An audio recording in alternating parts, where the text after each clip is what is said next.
this project, we're going to replace the entire plywood on the floor.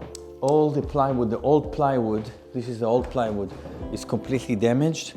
So we removed it and we installed a thick 3/4 of an inch new plywood. This is going to be the subfloor.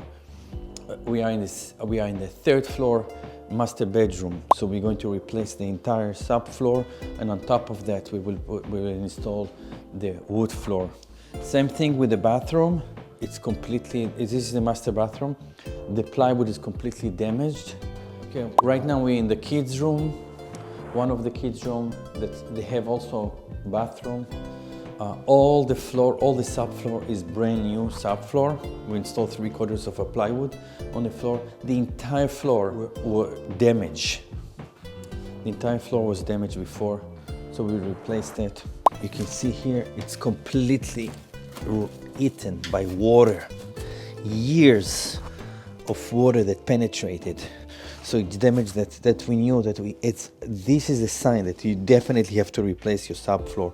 Okay, so all the frames of the doors we're going to replace. So we remove all the casing of all the doors.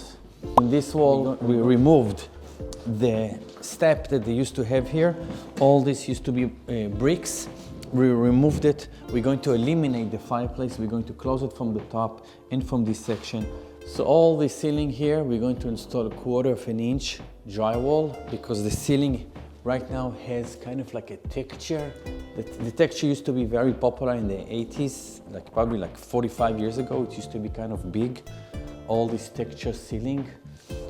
So we're going to eliminate it. We're going to install drywall, 1/4 of an inch drywall, that it's a flat surface, the entire family room.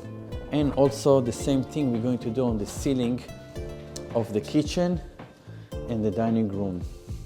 Okay, so on this door, we're going to change the casing. All the casing, all the baseboard in the house we will change. So we remove the casing / trims of this door, and we're going to install kind of like a more modern casing. You see, there's missing casing here. We're going to install new one. The baseboard, we're going to install new baseboard on the entire 3 floors of the house. So we are in the garage of the house. It's kind of cold here, and this cold go into the kitchen that is above us. So what we're going to do, we're going to remove the entire ceiling of the garage and install new insulation to prevent the cold and the heat to go into the kitchen. And then we're going to install brand new ceiling on the garage. So all the ceiling of the garage will be insulated.